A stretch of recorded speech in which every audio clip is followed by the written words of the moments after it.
Breaking news BRS working president KTR ఇంటి దగ్గర high drama నెలకొంది. రాత్రి నుంచి ఆయన ఇంటి దగ్గర బీఆర్ఎస్ పార్టీ శ్రేణులు చేరుకుంటున్నారు. పోలీసులు కేటీఆర్ ను అరెస్ట్ చేస్తారనే ప్రచారంతో బంజారాహిల్స్ నందినగర్లోని ఆయన ఇంటికి పార్టీ శ్రేణులు భారీగా చేరుకుంటున్నారు.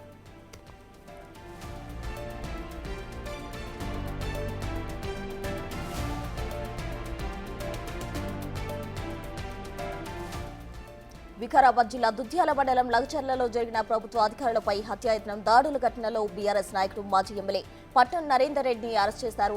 న్యాయస్థానం 14 రోజుల జ్యుడిషియల్ రిమాండ్ విధించింది.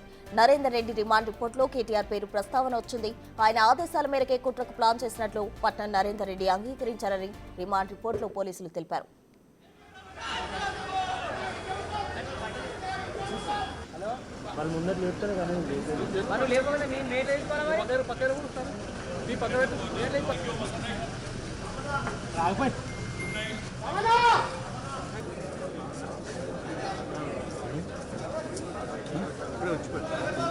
వీరంతా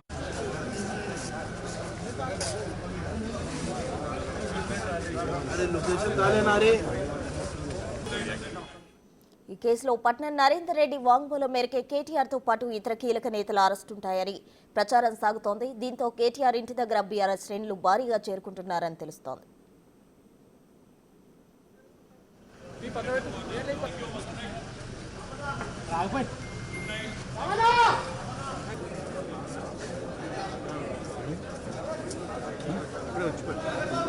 వీరంతా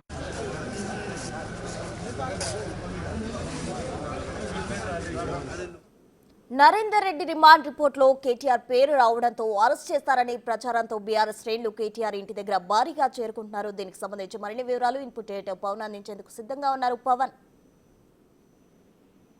రాత్రంతా కూడా నందినగర్లోని కేటీఆర్ నివాసం వద్ద హైడ్రామా కొనసాగింది. నిన్న లగచర్ల కుట్ర కేసులో మాజీ ఎమ్మెల్యే పట్నం నరేందర్ రెడ్డిని అరెస్ట్ చేశారు. అరెస్ట్ చేసి ఆయన్ను విచారించి నిన్న సాయంత్రం కొడంగల్ కోర్టులో ప్రవేశపెట్టి ఆ తర్వాత చర్లపల్లి జైలుకి తరలించారు. అటు రిమాండ్ రిపోర్ట్ లో సంచలన విషయాలను బయటపెట్టారు.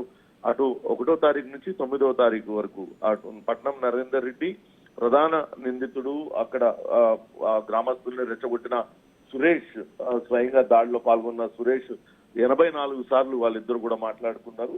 ఆ తర్వాత దాడి జరిగిన రోజు కేటీఆర్ తో అటు పట్నం నరేందర్ రెడ్డి 4 సార్లు మాట్లాడాడు.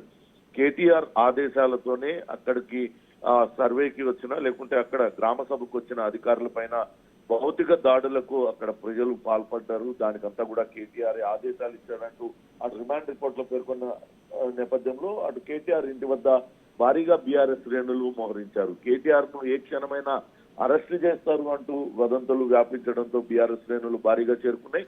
ఇప్పుడే కొద్దిసేపటి క్రితమే హరీష్ రావు కూడా నందినగర్ లోని ఆయన నివాసానికి వచ్చారు. నిన్న కేటీఆర్ మాట్లాడారు. అటు బీఆర్ఎస్ భవన్ లో సురేష్ బరాబర్ మా కార్యకర్తే, అతని భూమి పోతుందన్న భయంతోనే ఆయన కొట్లాడాడు, మా కార్యకర్తనంటూ ఆయన మాట్లాడారు. వాస్తవానికి అక్కడ భూసేకరణలో సురేష్ కు సంబంధించిన భూమి ఏమాత్రం పోవడం లేదు. అట్లనే నిన్న అల్లర్లకు పాల్పడిన వ్యక్తులు 48 మందిని అనుమానితుల్ని గుర్తించారు. అందులో 21 మందిని ఇప్పటికే అరెస్ట్ చేశారు. వాళ్ళలో 19 మందికి అసలు అక్కడ భూమే లేదు. కేవలం అక్కడ సురేష్ రెచ్చగొట్టబట్టి నరేందర్ రెడ్డి ప్రోద్బలంతోనే వాళ్ళందరూ కూడా అల్లర్లకు పాల్పడినట్లుగా గుర్తించారు. లగచర్ల వ్యవహారంలో అక్కడ కుట్రపూరితంగా వ్యవహరించడం ద్వారా ప్రభుత్వాన్ని అస్థిరపరచడానికి కేటీఆర్ కుట్ర పన్నారంటూ రిమాండ్ రిపోర్ట్ లో పేర్కొన్నారు. ఖచ్చితంగా ఏ క్షణంలోనైనా అరెస్టు జరగవచ్చు కేటీఆర్ అన్న ఉద్దేశంతోనే అటు బీఆర్ఎస్ కార్యకర్తల్ని రెచ్చగొట్టి భారీగా మోహరింపజేసుకుంటున్నారు.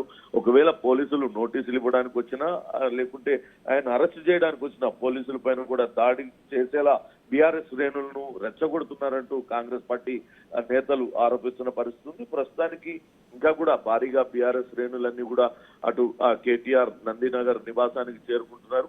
అటు హరీష్ రావు కూడా కొద్దిసేపటి క్రితమే వచ్చారు. ఆయన మరి కాసేపట్లోనే మీడియాతో మాట్లాడే అవకాశం కూడా ఉంది. బాల్కసుమన్ ఇతర నేతలందరూ కూడా రాత్రంతా అక్కడ నందినగర్ లోని కేటీఆర్ నివాసంలోనే ఉన్నారు. పరిస్థితిని ఎప్పటికప్పుడు సమీక్షిస్తున్న పోలీసు అధికారులు ఆ సమీపంలో భారీ బందోబస్తు ఏర్పాటు చేశారు. Right Pawan, thank you.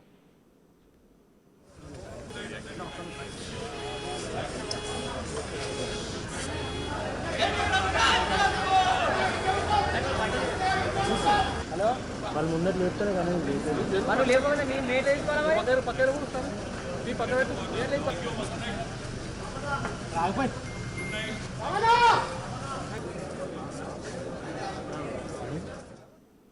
Breaking news. Vikarabad జిల్లా దుద్యాల మండలం లగ్చర్లలో జరిగిన ప్రభుత్వ అధికారులపై హత్యాయత్న దాడుల ఘటనలో కీలక పరిణామాలు చోటు చేసుకున్నాయి.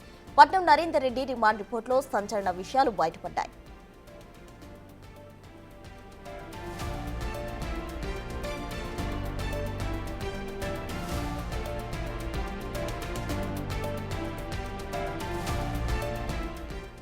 బీఆర్ఎస్ వర్కింగ్ ప్రెసిడెంట్ కేటీఆర్ ఆదేశాలతోనే కుట్రకు ప్లాన్ చేసినట్లు నరేందర్ రెడ్డి అంగీకరించారు. రిమాండ్ రిపోర్టులో పోలీసులు తెలిపారు.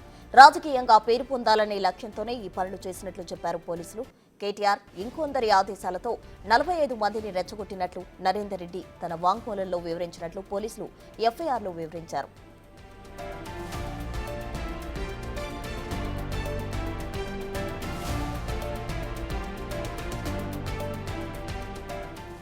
ప్రభుత్వ ప్రతిష్టతను దిగజార్చే కుట్రలు చేసినట్లు, అందులో భాగంగా బీఆర్ఎస్ ముఖ్య నేతల ఆదేశాలతోనే లగచర్లలో అధికారులపై దాడి జరిపినట్లు తెలిపారు పోలీసులు. లగచర్ల దాడి కేసులో ప్రధాన నిందితుడు సురేష్ కు తరచూ ఫోన్ చేసినట్లు విచారణ